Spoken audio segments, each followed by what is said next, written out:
Good afternoon বন্ধুরা, সবাই আশা করি ভালো আছো, সুস্থ আছো। আজকের আরও একটা নতুন ভিডিওতে তোমরা অনেক স্বাগত আর ভালোবাসা। এখন হয়েছে বিকেলবেলা। তো বিকেলবেলা আমরা আইছি একটু জঙ্গলে। এই যে বৃষ্টির কারণে এত জঙ্গল, ওই যে সনর বাবা জঙ্গলে ঢুকছে। আমরা আজকে কিছু লতা পাতা খুঁজতেছি আর কি।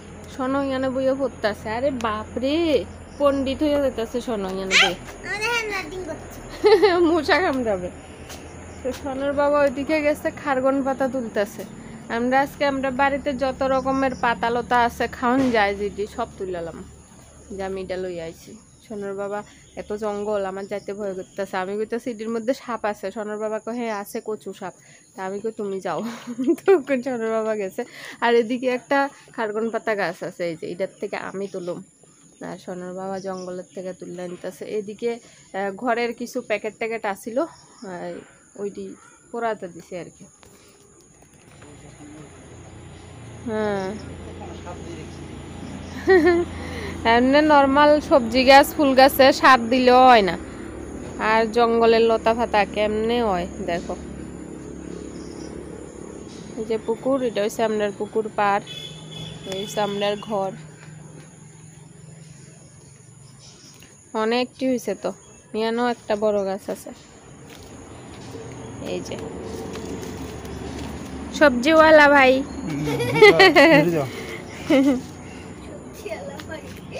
অনেক অনেক। তোর বাবার নাম সবজিওয়ালা ভাই।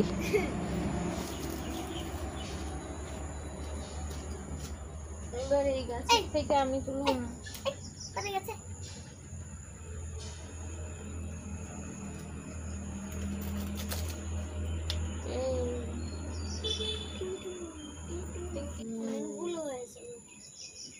সাইডের তো বেশি ইয়ে হয়ে গেছে না? এটা থাক, ওই এই যে দুটো আছে কচি।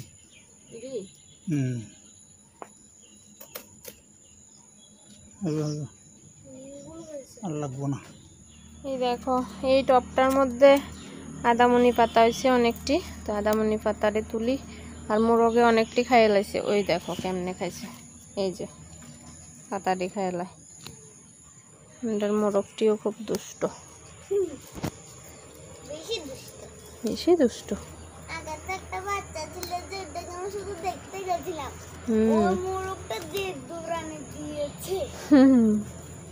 সনর বাবা তোলে তেলা কচু পাতা।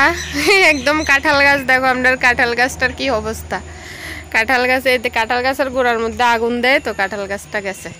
তো এটার মধ্যে তেলা কচু পাতার লতা বাইয়া বাইয়া উঠছিল, এটা তুলছে। এই রে, এই 3 রকমের পাতা হইলো। এই যে আমি আদামনি তুলতেছি, খারগন পাতা হইলো আর তেলা কচু পাতা। কি পাচ্ছ? লাউ পাতা। সব দূরে পোকা আছে, পোকা পড়বে।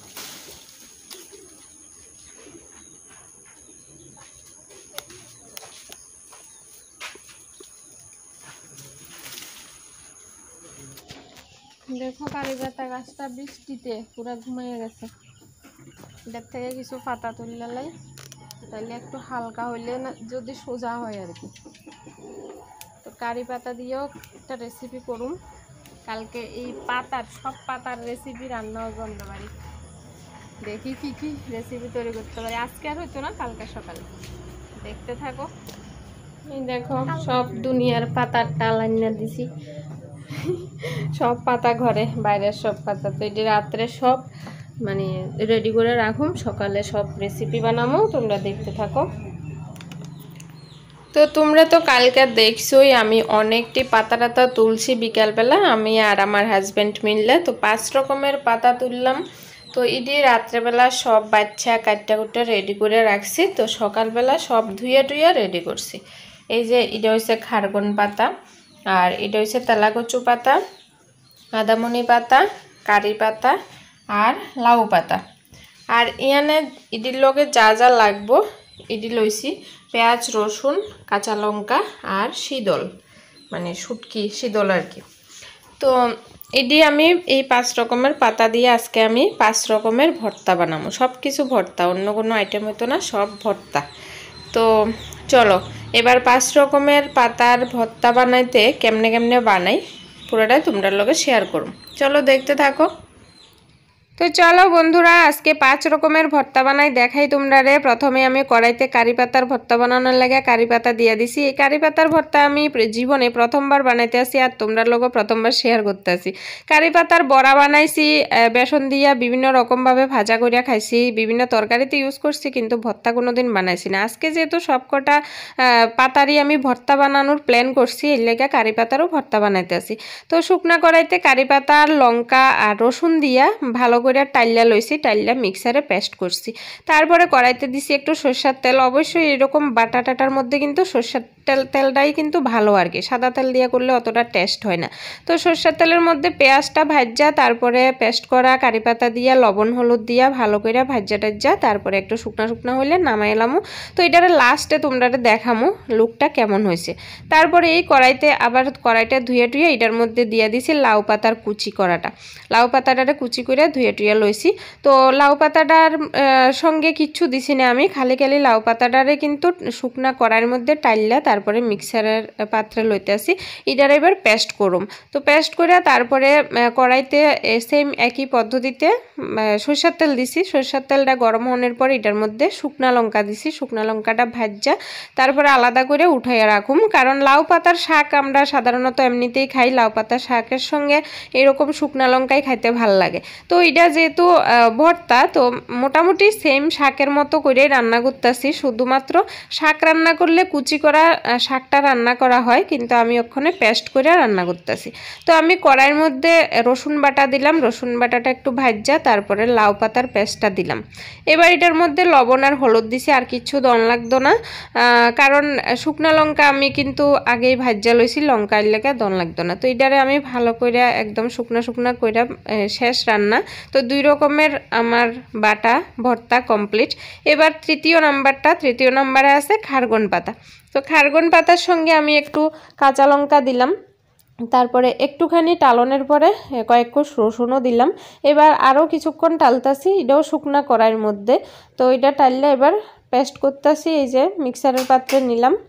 তো পেস্ট করে তারপরে এটারও সেম পদ্ধতিতে রান্না করুম, কিন্তু একটু আলাদা, কারণ এটার মধ্যে আমি দমু শীতল। একটু আগে দেখছোই তোমরা শীতল নিছি। তো সরষের তেলের মধ্যে সবকটা কিন্তু আমি সরষের তেল দিয়েই করতেছি। তো সরষের তেলের মধ্যে শীতলটা দিলাম। শীতলটা এবার ভালো করে একটু লাড়াচাড়া করে যে সময় একটু নরম নরম হয়ে যাব তখন দিয়ে দিছি আমি পেঁয়াজ। তো পেঁয়াজটার এবার ভালো করে ভাজতেছি। পেঁয়াজ ভাজার পরে এটার মধ্যে লবণ আর হলুদ দিতেছি। আর লঙ্কা আর রসুন যেহেতু খারগন পাতার সঙ্গে একসঙ্গে টাইলা পেস্ট করিয়া লইছি, তো এখন আর এটার মধ্যে কিছু দন লাগতো না, শুধু লবণ আর হলুদ দিয়া পেঁয়াজটারে ভাজা লইছি। তারপরে এটার মধ্যে আমি খারগন পাতার বাটাটা দিয়ে দিছি। এবার এটারে ভালো করে নাড়তে নাড়তে যে সময় একদম শুকনা শুকনা হইয়া যাইব, তোমরা দেখলেই বুঝবা যে হইয়া গেছে। এই যে দেখতে আমার লুকটা এমন হয়েছে। আর আমি এখন তোমরা ভয়েস ওভার দিতেছি, এখন বাইরে প্রচুর বৃষ্টি হইতেছে, বিদ্যুৎ চমকাইতেছে, অনেক শব্দ হইতেছে বাইরে। তো ভয়েস ওভারে একটু শব্দ আইতে পারে, তোমরা একটু অ্যাডজাস্ট করে নিও। তো আমার 3 রকমের বাটা কিন্তু কমপ্লিট। এবার আমি 4 নাম্বার বাটার লাগে প্রস্তুতি নিতেছি। একদম মানে মিক্সারের পাত্রের মধ্যে কাঁচা তেলাকুচু পাতাটা দিয়ে দিছি। তেলাকুচু পাতা কিন্তু টালন লাগে না, একদম কাঁচা ডাইরেক্ট মিক্সারের পাত্রে দিয়ে মিক্সার করে লইছি। সাথে লঙ্কা আর রসুন দিছি, তোমরা তো দেখছোই। তারপরে আবার সেম পদ্ধতিতেই কড়াইয়ের মধ্যে সরষের তেল দিয়া পেঁয়াজ ভাজা, তারপরে পেস্ট করা তেলাকুচু পাতা দিয়া লবণ আর হলুদ দিয়ে এটারও লাত্তে লাত্তে একদম শুকনা করে লাইছি। এই যে দেখো একদম শুকনা শুকনা যে সময় হইব তোমরা নিজেরাই বুঝতে পারবা, তখন নামানো যাইব আর কি। তো নামানোর আগে দিয়া আমি একটা ছোট্ট কাজ করছি, এটা হচ্ছে একটু কাঁচা সরষের তেল দিয়া যদি এইভাবে নামানো যায় তাহলে কিন্তু এটার টেস্ট আরও দ্বিগুণ বাইরে যায়। তো আমার 4 রকমের ভর্তা কিন্তু রেডি। এবার 5 নাম্বারটা চুলাতে দেওয়ার কোনো ঝামেলা নাই। তোমরা অবশ্যই জানো যে আদামনি পাতা, থানকুনি পাতা যেটারে কয়, তো আদামনি পাতাটা এমনিতেই কাঁচা পেস্ট করে খাওয়ান যায়। তো আমি মিক্সারের পাত্রে আদামনি পাতাটা ধুইয়া লইছি, তারপরে এটার সঙ্গে দিতেছি কাঁচা লঙ্কা আর রসুন, আর একটু লবণ দিছি। লবণটা আমি ক্যামেরাতে ক্যাপচার করতে ভুলে গেছি। এই দেখো আমার আদামনি পাতার বাটা রেডি। তো এটা থেকে একটু রসও বাইরেছে, আদামনির একটা রস থাকে। তারপরে এদিকে লাউ পাতার বাটা দেখছই, মানে শুকনো লঙ্কা উপরে দিয়ে রাখছি। তারপরে কারি পাতার বাটা, তারপরে আছে তেলাকুচু পাতার বাটা, এই যে আদামনির বাটা, আর এটা হচ্ছে খারগন পাতার বাটা। তো এই যে 5 রকমের বাটা আমি একটা থালায় সুন্দর করে সাজাই লইছি। দেখতে কত সুন্দর লাগতেছে, দেখেই মুখে জলাইতেছে। তোমরাও আইতেছে কিনা কইও কিন্তু কমেন্ট করিয়া। তো 5টা ভর্তা সত্যি অসাধারণ লাগছে। আছে কারি পাতার ভর্তা প্রথমবার করলাম, এটাও কিন্তু খুব সুন্দর, মানে খুব টেস্টি হয়েছে, খাইতে খুব ভালো লাগছে। তো 5 রকমের ভর্তা আমার রেডি। এই 5 রকমের ভর্তা দিয়ে কিন্তু গরম গরম ভাত এক থালা একদম কমপ্লিট হয়ে যাইব। তো চলো আজকের এই 5 রকমের ভর্তা তোমরা কেমন লাগছে জানাইও কমেন্ট করে। ভালো লাগলে একটা লাইক করে দিও, চ্যানেলটা সাবস্ক্রাইব করে দিও। আর দেখাবো নেক্সট ভিডিওতে। এই যে আমি ভাতটাত বাইরে লইছি 5 রকমের ভর্তা দিয়ে, খুব সুন্দর লাগতেছে দেখতে, একদম লোভনীয়। চলো টাটা।